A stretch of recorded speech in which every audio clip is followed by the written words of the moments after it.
Welcome to the podcast of the impossible. I'm Peter Wood, and today I'm talking with inventive balloon artist and fantastic magician, the one, the only, Brian Garner. Okie dokie. Mind buying what you're reading? Yeah, I'm just pulling off Wikipedia, you know. No, I think, so the last time you were here, we didn't talk at all about balloons, but I want to talk about balloons. Yeah. The thing I've told multiple people when about you, like my buddy Brian, he's a magician. He's also the one who put the balloon dog inside of the balloon dog at my birthday party. Do you remember that? Just the idea. Hot dog, the actual hot dog that brother Matt made. Oh yes, yeah. That was more difficult than I thought. Yeah. No, I appreciated. I mean, all the artistry. Yeah. I think it's safe to say above average in terms of balloon artists, and that reflects not only on your talents but also in how much mediocrity is in balloons, myself included. But I'm curious. We talked a bunch about magic. When did you start playing around with balloon sculpting? How did that bug happen? So I did the basics. As a magician, you got to be able to make a dog, a sword, and a hat. Right. One balloon things, and that's I had started from a clown had taught me that when I was a kid. So I had done that forever, and then we have mutual friends, Paul Spring. Paul started making some crazy things out of balloons. Had posted it on Instagram, and I remember talking to Paul, and I was like, "Let's do a little challenge." I think it was like something with like a piece of poop, like you wanted to make the balloon look like a real piece of poop. Okay. It's an intelligent talk we're having on your podcast. Yeah, this is what people tune in for. Yeah. So playing around with a couple simple bubbles, just stuff that I knew, like the basic bubble from when you start making a balloon dog's nose. Right. Just started playing around with that, and then saw, that this is actually I could do a little bit more with it, and then I'd have more conversations with him, and it was just a lot of playing. I didn't think it was something I could do. Okay. Because it wasn't an art form that I ever thought that it was even a possibilities. Sure. Matter of fact, just talking about Paul, Paul and I talked, and he said, "This is something you could do," and I said, "No, I never see myself doing that," and I was totally wrong, because it made for a really good career for several years. Yeah. And But it was definitely fun. no, yeah, it's fun, like it feels like play, but at this, I can see the parallels with magic in terms of it is performance art. It is you putting yourself into this piece of art that you're creating. But then it's also like part of I did it for purely financial reasons. And it was not the only fulfillment that I got out of it was, the joy on children's faces, whatever, sure, fine. But it was pretty much only financial. It was because I was just doing, like you say, the 12 things that you need to be able to do to do balloons at a birthday party show. And I didn't do a lot of balloon only gigs. It was pretty much always like tacked on to the end of a magic show that I was doing. It was a great add-on. It was a great add-on. Yeah, right. And if it's something that people are asking for, then if you say no, then you're leaving money on the table, and that's part of the business side of it. But Right. but then you definitely jumped in, like in a very short amount of time. You were at kids conventions for children's performers, lecturing and jamming with other people, and I even helped out with a really cool instructional video project where you sort of took the idea of balloons to an even more interactive level. And so I wanted to sort of, do you remember where that inspiration came from about like making balloons move and making them sort of fun interactive games? Yeah, so I always think there's always a different way to look at things. Just because it's done a certain way, even with a magic trick, let's let's go to like a zombie ball routine where, you have this silver sphere that's, floating back and forth. There's nothing saying that couldn't be a plastic toy phone, Mm. that's doing that, or a shoe, or whatever it might be. Right. And you have great people like Losander that comes up with different things like the floating table, and he's got a floating baseball hat that's just like that. That's just anyway. Nice. So I kind of look at things just differently in general, when it comes to everything. So that's kind of what happened. It was I think I started playing really quick, and in the first I'd say the first year was like, the creative years of just playing and having fun, Mhm. and not looking at it. I looked at it as an add-on to the magic shows, but didn't realize that it would just people at some point would just be hiring me for that, and in these Right. big corporations and stuff. And it blew my mind, when I looked at it later on. Um, but what I think when you realize, this is actually, this can be a good business. I didn't realize that there was really good money in this, to do just individual, bookings where you're making the balloons and times that you're doing a balloon show. Right. But the thing that kind of kept bringing me back was bringing that same performance style. If someone was booking you at a birthday party or a company picnic, each child that would come up and get a balloon, I would look at it as their own individual magic show. Oh, So cool. so that helped me enjoy it more, to bring back the passion, because the passion for me, whether I was doing magic or sculpting something, was to see that joy on their face. I wanted to create a memory. Right. So if I'm twisting something and to me it looks boring, but if I see a smile on their face, then I know I'm doing something right. So Right. I just did a lot of it really quick, and it was a fast thing. I mean, I remember talking about it at the time with you, and it's just something that flowed. Mhm. Um, so yeah, Yeah, well, and I think I mean, and once you sort of started experimenting with like, I can put this balloon stick inside of a straw and make an axle, right? And then all of a sudden, just that one little change of like, wait a second, now I can do all sorts of things that spin, and I guess I really loved the idea of like, you are playing when you're making this piece of art, but then the fact, all the stuff that I ever made was just a static, like, here's a sword or here's a space gun or here's an animal, and like if you want to interact with it, you can pretend that this dog is hopping around, but it's just like a stuffed animal, and the fact that yeah, you added elements to it to make it into, again, a game or a moving part, or it was, I mean, I know the word interactive gets overused, but it definitely, you were making some really cool interactive stuff. well, thank you. And I apologize. This is like a normal conversations we have where I just take it to somewhere else, but you weren't even asking. No, that's all right. That's what we're here for. Yeah. With the moving things, I like to play with stuff.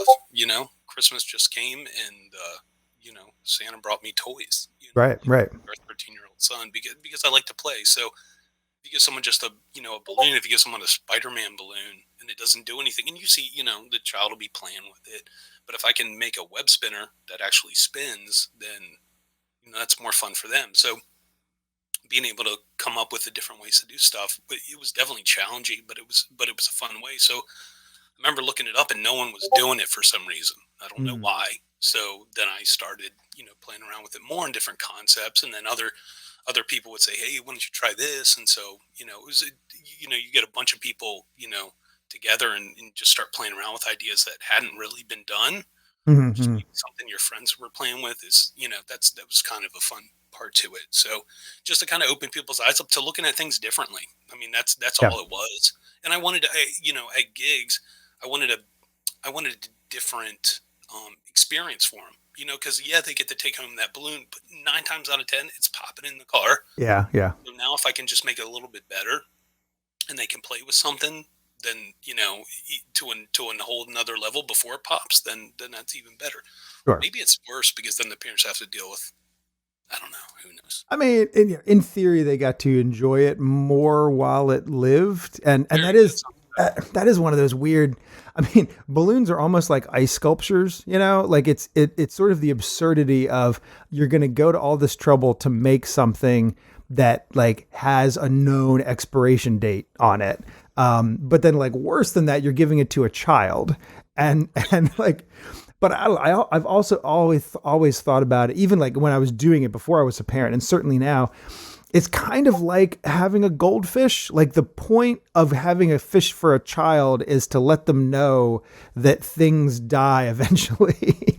That's not the whole point, but like one of the benefits you have from getting not just any pet, but in particular, like a pet that is not quite as you're not going to be quite as tied to it as you would be a dog or a cat, depending on, I don't know, I'm sure kids love their fish, but I do think that, yeah, like something about balloons are like, this was made for you today and you have to, try to be gentle with it and protect it. But also this is going to go away at some point. And so enjoy it while you have it Well, I would encourage the parents, like you can tell your child's excited about it. So I would encourage them to how to take care of it. So Sure. there's a way you can take care of it. And that is put it in your fridge, in your freezer. Oh, right. Yeah. There was testing that was done that, trying different sprays, different stuff. But if you left it in your freezer, you could leave it in there for 6 months and take it out. It looks the same. Now, Right. for a little bit of time, as it oxidizes, then it's gonna, it'll start deflating. And Right. So you were making giant balloon creations. yeah, I would have parents that would come, because I was doing restaurants and stuff as well, that would come and show me a picture like, this has been for a month in our freezer. We can't put our waffles in there. Right. Yeah. So we we had to buy a freezer that normally you put deer in.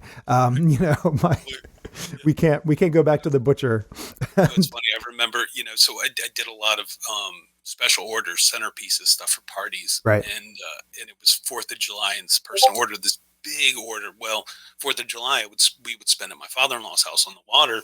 Okay. So, the day before the orders are due, I'm making everything. Well, it's hot, but he had a walk-in fridge. So I'm Nice. like, or walk-in freezer. So I'm like, this is great. However, I did not know. I know now, but I did not know that latex picks up smells. Well, he's a waterman, Uh-huh. so fish, crabs. Yeah. These were the worst smelling balloons that you would ever smell. So Oh no. yeah. So I learned stuff. So that freezer trick doesn't always work. Yeah, but I think you need to use that to your advantage. So we're here in Maryland, crab country, USA, and like I think if you just made a bunch of Maryland blue crab balloons and stuck them in his freezer for a couple of days, the fact that you could sell crab scented balloon creations, make some lemonade out of that lemon. Little tip for might make them during Christmas time. If you make a gingerbread, it looks like a gingerbread man. You can take an air freshener that smells like gingerbread and spray it. So that way you don't want to scratch and sniff because it'll pop in your face. Sure. It'll get that smell. That's super cool. No, all that sort of stuff. Like again, back to you're thinking about it. You're hitting it from a few different points of view, and for whatever reason, just not. I know that part of some of the common ground that you and I have found is that like we're not happy with the status quo, and I don't think that comes from that's not like a drive. When I say a sentence like that, it sounds like a corporate, like, we're not happy with the status quo here at Dynacorp. We blah, blah, blah, but like you and I literally get bored if we're just doing the same thing that we've done in the past and that other people are doing right now. So like, why wouldn't you cook up something new or think about it in a different way? And it's so strange to us when we have to stop and realize that not everyone's wired that way. Like some people are just happy to do it the way they did it 30 years ago. Yeah. Right. And I still have a problem with it, but I think, as I was younger, I learned we live in this postmodern world where you have to be able to adapt. It doesn't mean that you're going to adapt to everything. I mean, major changes have happened in the last couple of years. Doesn't mean I've adapted to all of those, but there's certain things that I feel like we need to be able to change things around and open our eyes a little bit different. Yeah, no, I think that's a good skill. And there's also something about like, if you are seeking out change, like if you're never sort of satisfied in the best way possible, then when the inevitable change does come, like you were mentioning, or doing virtual shows with, being able to bring your son into the show, in a virtual environment, like that's the kind of thing that we all got stuck in this quarantine boat, and it's like, how are we going to make the best of it, you know? Right. And you know, we both, like, in my case, that was definitely propping out the parlor of the impossible here, where I was using this space just as a library before everything shut down. And but the idea of like, well, if I'm going to do a show, like, you know, I can do a show in the basement and have it and make a set in a way that I can't at in someone's living room or in some you know, ballroom. I thought you brought that. I thought that was just dropped down from the ceiling. That's yeah. Well, yeah. So enough people have asked, like, is that a virtual? You know, they think it's just a, you know, a photo that and then and part of what was great about doing a show is walking over and grabbing something. You know. I think you need to make it look like a virtual one at first. Oh yeah. You'll actually do a virtual one where it's just that picture, and then We're getting into some in and of itself Derek Delgadio stuff here, where the real thing turns into a poster, and right, you know, I don't know. Right. I also, this is something related. I mean, this dovetails nicely with both balloons and magic, but like, you were doing balloon stage shows, like, and that to me, I think, I mean, I found it fascinating, and as someone who is sort of tangentially like looking into the balloon world, but not like deep in it, I just thought it was really cool. Like, of course, like we're familiar with a magic show at a kid's birthday party, but a balloon show, like, what does that even entail? And you were coming up with some really clever, creative ways to sort of deliver that. How did that, was that just a natural extension for you, or did you hear about other people doing it? Like, how did the balloon show come about? No, so here was the whole problem, and this is exactly where it happened. So perform in magic, I went by the funny magic dude. Mm. When I was doing balloons and just booking balloon gigs, I didn't think that worked. So then we came up with the persona of the balloon nerd. Right. So it's like, and you and I have had so many conversations over the years about it, but it's like, you know, who's performing the balloon nerd or the funny magic dude, you know, and people would call the balloon nerd and asking for a show. Well, I didn't have a show.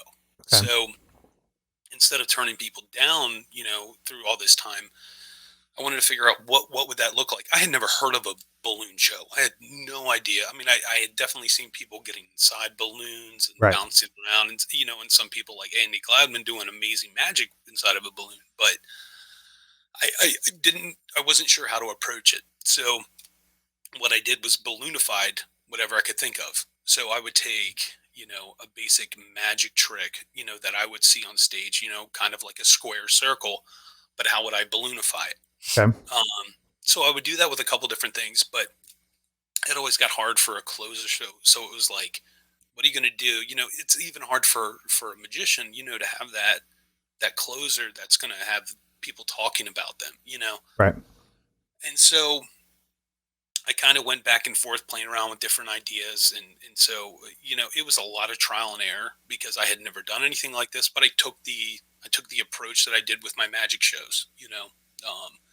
And there was, I think the first couple ones were just absolute complete nightmares. I know that for a fact. Yeah. But the the fun thing was just trying different stuff out. You know, no one else that was booking me had ever heard of one, so why not try this and see what the audience reaction was? And even in the horrible shows in the beginning, they were still a great reaction.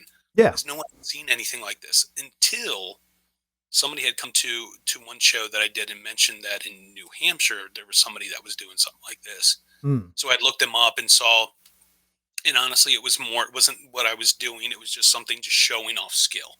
So Oh, it's I like see. you're just watching a magician just do a manipulation act. You know, it's just showing off the skill. Mm-hmm. Mm-hmm. So yeah, I don't know who that person is, but it was good. Whoever, if you're watching this. Well, and yeah, and also, I mean, I think it's one of the things I've said, you know, so often, like, we are lucky to be in this area where you've got, you know, I mean, the middle of the East Coast, not only like Baltimore and DC are the obvious ones, but then even, you know, heading up to, you know, Philly or Jersey and even New York, like we've got, there's a lot of opportunities in this region. So I think that, you know, even if there are other people, just like a balloon artist or a magician, like there can be multiple people doing a balloon show and everyone's going to have their different spin or take on it, you know? But yeah, I love the idea that I'm surprised that hadn't sort of come up more. Like there were already magicians, performers who were doing balloon creations, and the fact that those didn't, I'm smacking my mic here.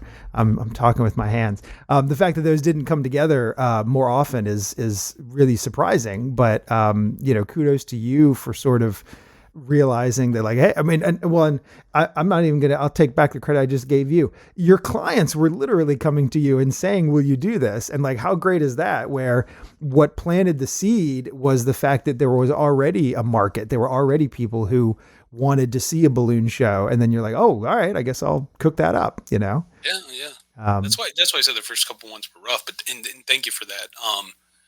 It's I think a lot of the I think the reason that most people don't do it I think you have to start it first is the prep. mhm. Um, you know, Yeah, through the years as you perform, like it's you figure, when you first start performing, how many loads are you going back and forth to your car from, and then you yeah, try and you work your tail off to be able to have props where you can just go in and go out. yeah, yeah, Well, doing the balloon show definitely was not that. yeah. There was 4 to 6 hours of balloon prep the Uh, morning before a show because you didn't want the balloons to sit too long. We had 3 dogs and we had 2 cats, and so trying to maintain, like, all this stuff was going on my son's top bunk, so okay, none of the animals could touch it. There was right. less hair.